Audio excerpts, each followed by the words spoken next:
si vous avez cliqué sur cette vidéo, c'est que le sujet de venir vivre à Oman vous intéresse. Donc, ne quittez pas la vidéo, restez jusqu'à la fin pour avoir le plus d'informations possible.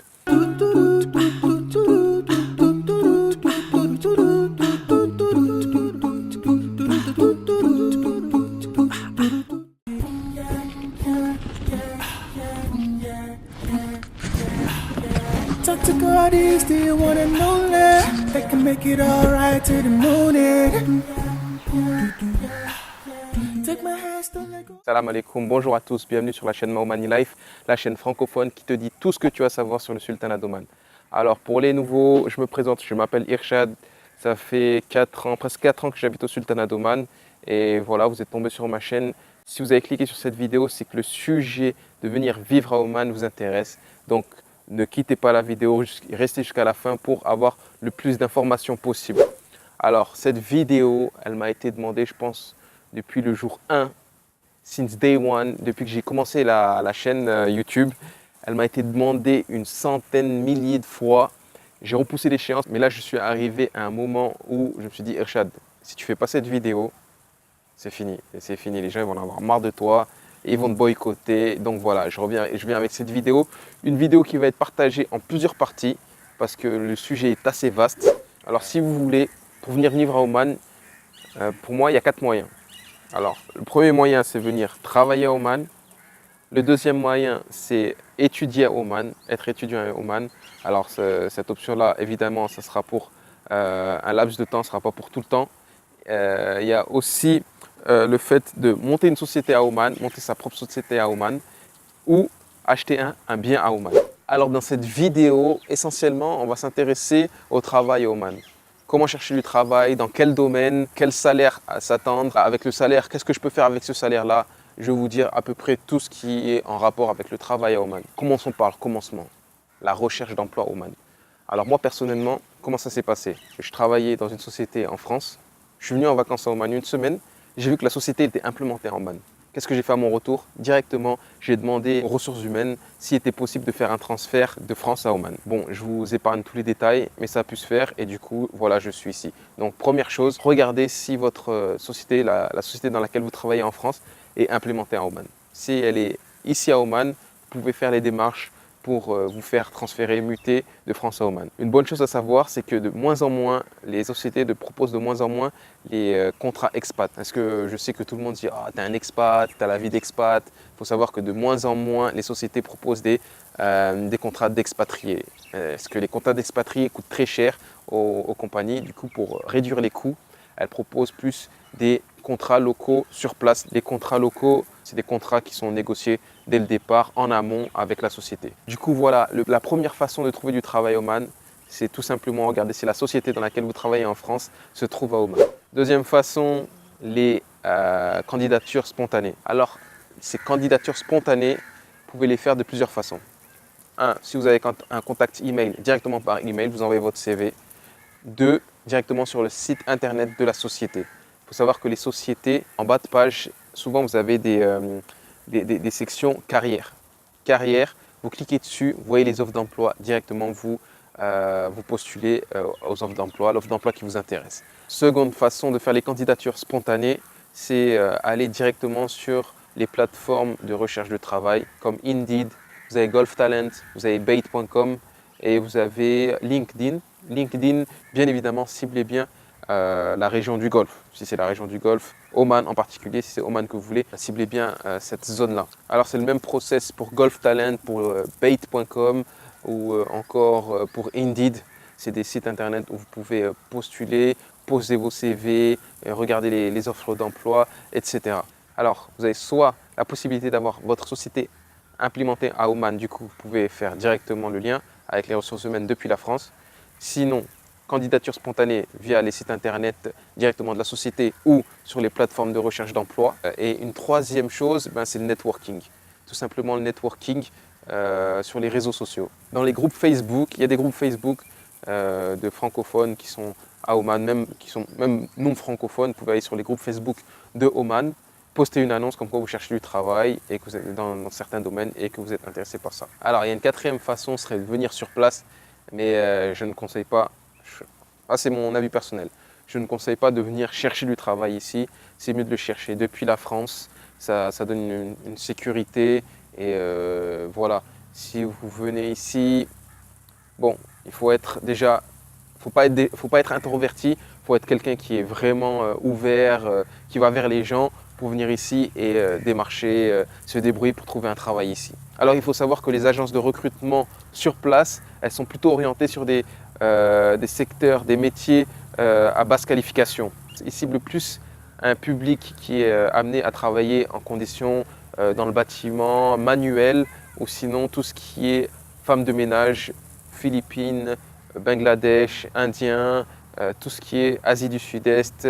Voilà, c'est vraiment un public asiatique qui cible dans les agences de recrutement ici. Pour ma part, je connais pas, peut-être qu'il y en a, mais des agences de recrutement pour des postes à qualification élevée, je ne pense pas qu'il y en a, en tout cas de ma connaissance. Par contre, si vous décidez de venir ici directement pour postuler, je vous conseillerais d'avoir un petit budget, un budget de 3 mois, 3 ou 4 mois voilà, pour vous acclimater, pour voir un peu la situation du secteur dans lequel vous travaillez. Du coup, un budget, on va dire qu'un budget de 1 mois pour une personne. Donc déjà, il faut louer une voiture parce que voilà, si vous n'avez pas de voiture, vous êtes mort. Faut, pour démarcher, louer la voiture, l'essence. La voiture plus l'essence, on va dire que c'est 200 rials. Le logement, on va dire c'est 150 rials pour vraiment une personne qui vit à râler pâquerette, qui n'a pas beaucoup de besoins et qui va pas trop se faire, voilà, qui va pas trop se faire plaisir. Après 200 rials pour, voilà, pour les loisirs, pour manger, tout ça. Ça fait, on est à 200, 150, 350 plus 200, ouais 450, ça fait à peu près 1200 euros pour un budget de 1200 euros pour une personne par mois. Alors voilà, on va dire que vous avez trouvé le travail, vous avez une opportunité, vous avez un entretien avec un RH. Qu'est-ce qu'il va attendre de vous? Généralement, ici, il faut savoir quelle est la plus-value que vous allez apporter à la société. Du coup, là, il faut faire parler votre expérience. Vous avez de l'expérience, vous avez une spécialité dans votre secteur, dans votre domaine, faites-la prévaloir. Sachez vendre votre expérience. C'est vraiment ce qui va faire jouer. Moi, c'est ce qui a joué. Il faut savoir qu'ici, ils sont vraiment friands du Western Education. Qu'est-ce que c'est le Western Education? Western Education, c'est le savoir-faire de l'Ouest, de l'Occident. Le Western Education, c'est pas l'éducation que vous donnent vos parents, c'est l'éducation à l'école. La rigueur, voilà, la rigueur de l'Occident, les méthodes de travail de l'Occident. Voilà, vraiment le savoir-faire qu'on a à l'Occident, le sérieux, la rigueur, tout ce qui est un peu vraiment de l'attitude dans le travail. Et du coup, si vous avez tout ça, c'est très bien de le mettre en valeur lors de votre entretien. Du coup, la RH, elle est enjaillée par votre profil et du coup, elle vous rappelle, elle vous dit, c'est bon, vous avez votre job. Qu'est-ce qui vous attend? Il faut vous attendre à déjà pas travailler 35 heures. Vous allez travailler 42h30 par semaine. Et ça, généralement, c'est sur le papier. Attendez-vous à faire un peu plus, même des fois beaucoup plus dans les périodes où il y a beaucoup de travail. Du coup, ici, on ne compte pas nos heures. On ne compte pas nos heures, je ne vous le cache pas. Mais voilà, on ne compte pas nos heures. Mais derrière, le salaire n'est pas le même parce que déjà, vous touchez votre salaire brut. Il n'y a pas d'impôt sur le revenu. Du coup, vous touchez votre salaire brut. Ce qui emmène après à faire un petit système pour pouvoir épargner et voilà, avoir une petite retraite à la fin. Mais ça, on en parlera sur une autre vidéo. Du coup, voilà, on ne compte pas nos heures. 42h30, 2 jours off dans la semaine. Généralement, c'est le vendredi et samedi. C'est là que c'est le week-end, vendredi et samedi. Mais il y a certains secteurs où voilà, le vendredi et samedi, c'est là où il y a le plus d'activités, ce qui est mon cas. Du coup, vous avez 2 jours dans la semaine. Lorsqu'on vous envoie votre contrat, relisez-le bien. Faites attention aux petites tournures de phrases, mais pas trop quand même. Voilà, ils ne sont pas là pour vous escroquer. À la base, ils ont besoin de vous. Du coup, vous pouvez faire confiance. Renseignez-vous quand même sur l'entreprise avant, sur les forums. Moi, c'est ce que j'ai fait. Je me suis renseigné un peu sur les personnes qui ont travaillé sur les forums, si c'était une entreprise sérieuse ou pas. Faites attention parce que voilà, vous n'avez pas de sécurité aussi. Il n'y a pas de sécurité sociale ici. Il n'y a pas de sécurité, il n'y a pas de syndicat. Du coup, c'est on your own. C'est vous-même qui faites vos recherches sur l'entreprise qui veut vous recruter.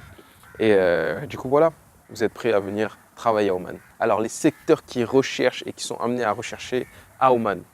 Alors, depuis la crise pétrolière en 2015, il y a beaucoup d'expats qui travaillent dans le pétrole qui ont dû repartir. Les contrats n'ont pas été renouvelés et Oman cherche maintenant à se développer économiquement à travers d'autres secteurs, notamment le tourisme.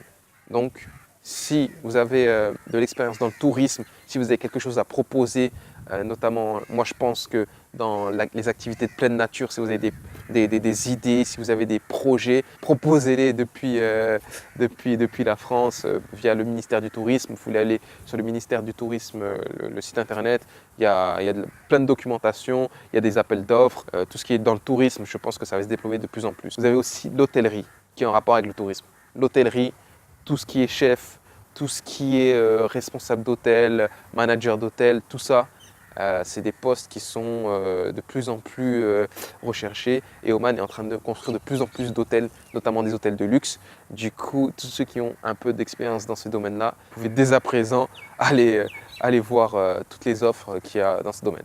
Tout ce qui est du domaine de l'éducation, il y a une école française ici. Tout ce qui est français langue étrangère, prof de français et même tout ce qui est dans l'éducation. Je connais beaucoup de profs français qui enseignent l'arabe, qui enseignent l'anglais, tout ce qui est auxiliaire péricultrice, tout ce qui est auxiliaire scolaire pour les maternelles, tout ça, pour les crèches. Je pense que dans le système de l'éducation, il y a quelque chose à faire. Vous avez notamment le site de l'école française, le site de toutes les écoles en fait. Faites les sites de toutes les écoles, regardez ce qu'ils recherchent dans l'onglet carrière, toujours la même, ou recrutement pour l'école française, et envoyez vos CV. Alors une chose qu'ils vont vous demander, ils vont dire voilà, vous n'êtes pas Oman, nous voilà, on cherche des personnes qui sont sur place. Donc voilà, n'hésitez pas à dire que moi je suis prêt à venir sur place. N'hésitez pas à dire que vous pouvez venir sur place, ou que même si vous êtes déjà ici, vous avez pris l'option de venir ici, vous êtes sur place, vous pouvez venir faire un entretien. Je pense qu'il y a vraiment une carte à jouer dans le secteur de l'éducation. Alors tout ce qui est aussi énergie renouvelable, énergie en général, il faut savoir que Suez est ici, Veolia est ici, la société Veolia est ici. Tout ce qui est dans le domaine de l'énergie fossile ou l'énergie renouvelable, je pense aussi qu'il y a une carte à jouer ici et qu'il y a potentiellement des postes à pourvoir pour les personnes qui sont dans ce domaine-là. Le secteur sanitaire, tout ce qui est médical, optique, tout ce qui est ophtalmo, tout ce qui est orthophoniste, voilà. Tout ce qui est spécialité, vous voyez, tout ce qui est dans les spécialités, comme il y a de plus en plus de Français qui viennent ici, ils cherchent souvent des pédiatres français, des orthophonistes français, des ophtalmos français, parce que voilà, nous les Français, on a un peu du mal, même quand on arrive, on a un peu du mal avec l'anglais et l'arabe, du coup on aime bien, voilà, s'orienter vers les Français. Après il y a aussi le domaine culinaire. Qu'est-ce qu'il y a de plus célèbre dans le monde? C'est la cuisine française. Du coup tout ce qui est cuisine française, tout ce qui est boulangerie qui cartonne dans le monde entier, les boulangeries cartonnent dans le monde entier. Voilà, tout ce qui est ce savoir-faire à la française qui est demandé de plus en plus et qui est demandé dans le monde entier en fait. Le savoir-faire à la française, il est très prisé dans le monde entier. Du coup, à Oman, Oman n'en fait pas l'exception. Alors maintenant, les salaires, ce qui est du revenu, alors ça, vous pouvez le négocier avant de signer le contrat. Vous négociez, ça s'appelle des packages. Généralement, ici, ils offrent des packages maintenant de moins en moins. Par exemple, moi, j'ai pas de package. C'est tout compris dans mon salaire et c'est à moi de me débrouiller. Donc voilà. Mais souvent, on offre des packages, logement, un pourcentage sur l'école si vous avez des enfants, un pourcentage sur l'école, logement, voiture de fonction, billet d'avion. Ça, c'est le billet d'avion, c'est obligatoire. Enfin, obligatoire, c'est généralement, ils vous offrent le billet d'avion. Moi, j'ai un billet d'avion annuel pour moi, pas pour moi et toute ma famille, que pour moi. Voilà, le billet d'avion, généralement, il est compris. Un billet d'avion par an pour votre pays. Pour le salaire, ça dépend de vous, de comment vous vivez. Je dirais en moyenne 2000 euros, 2500 euros. Voilà, 2500 euros. Si on vous propose 2500 euros pour une personne, c'est bien. Et 2500 euros, voilà, vous pouvez vivre correctement pour une personne. C'est largement suffisant. Je pense que c'est largement suffisant. Après, si vous êtes en famille, 2500 euros, si vous voulez mettre vos enfants à l'école française, ça va être vraiment, vraiment juste. Et je vous conseillerais du coup de négocier le pourcentage de l'école. Voilà, de l'école. Sinon, après, vous avez des écoles autres que l'école française. Vous pouvez mettre vos enfants dans des écoles privées où le coût est moindre directement. Ils apprendront du coup 2 autres langues parce que généralement, les écoles privées, c'est anglais et arabe. Mais bon, ça, je le vais le développer dans une autre vidéo.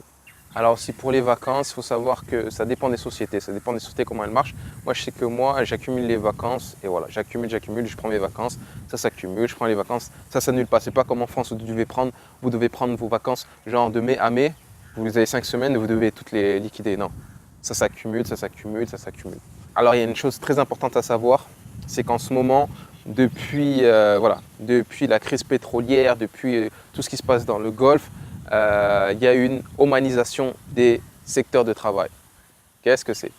Alors, l'humanisation, c'est avantager les locaux au poste à responsabilité.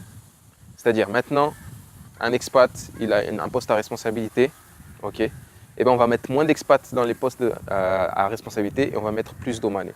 Ce qui favorise les Omanais au poste à responsabilité, ça freine certaines personnes, mais il faut toujours essayer. Il faut toujours essayer et il faut savoir ce qu'on vaut et ce qu'on amène avec nous, notre savoir-faire, notre spécialité. Plus vous avez une spécialité, plus vous avez de chances de trouver de travail. Une chose à savoir aussi, avant de vous engager, soyez certain que vous allez au moins compléter les 2 ans, parce que c'est des visas de 2 ans. Vous allez compléter les visas de 2 ans de travail. Si vous ne les complétez pas, si vous voulez partir ou changer de travail, à certains moments, il n'est pas possible. Parce que voilà, il y a l'humanisation. Et ce qui rentre aussi dans l'humanisation, c'est ce fait-là. C'est le fait que je suis un expat, je ne finis pas mes 2 ans de contrat, je veux partir avant, je veux changer de travail en plein milieu. Eh bien, ce n'est pas possible. Dans ce cas-là, si vous voulez changer de travail, il faut soit que votre employeur vous donne une NOC, c'est Non-Objection Certificate, c'est-à-dire qu'elle ne met pas d'objection à ce que vous changez de travail, à ce que vous changez de société, ou si elle ne vous donne pas cette lettre-là, cette NOC, vous ne pouvez plus revenir à Oman pendant 2 ans. Alors, on m'avait dit qu'ils allaient changer, depuis que je suis arrivé, on m'a dit qu'ils allaient changer cette loi et tout, mais la loi n'est toujours pas changée. Enfin, à ma connaissance, elle n'est toujours pas changée. Du coup, c'est soit on vous donne la NOC, soit vous quittez Oman et pendant 2 ans, vous ne pouvez plus venir travailler à Oman. Du coup, voilà, je sais que cette loi est un peu dure, mais bon, voilà. C'est vous aussi d'être super sûr que vous venez ici à Oman pendant 2 ans. Moi, c'est ce que j'ai fait. Je suis venu, j'ai amené toute ma famille. Je ne suis pas venu seul. J'ai amené toute ma famille avec moi, en sachant que ma femme n'avait pas de travail quand on est arrivé. Mes enfants n'étaient pas à l'école au début. Je suis venu, j'avais une promesse de travail, j'avais signé mon contrat. On est venus tous ensemble et du coup voilà. Mais bon, ça, je vous le raconterai aussi dans une autre vidéo, toute mon histoire, tout mon process, pourquoi je suis venu, tout ça, je vous expliquerai tout ça. Et si vous voulez en savoir plus, même si vous voulez que je vous fasse cette vidéo, faites-le moi savoir dans les commentaires si vous êtes intéressé à savoir toute mon histoire depuis la France jusqu'à Oman. Alors je pense que voilà, j'ai couvert un peu tout le sujet sur l'emploi Oman. Si vous pensez qu'il y a d'autres choses à développer, faites-le moi savoir dans les commentaires, ça sera super utile, comme ça je peux vous faire encore plusieurs vidéos sur ça. Si vous êtes intéressé sur comment venir à Oman, si vous voyez que je n'ai pas répondu à toutes vos questions, faites-le moi savoir en commentaire sous cette vidéo. Et moi, je ferai d'autres vidéos sur le même thème, sur le travail. Pour moi, c'est fini. N'oubliez pas de lâcher un like, de mettre en commentaire les ressentis sur cette vidéo, toutes vos questions.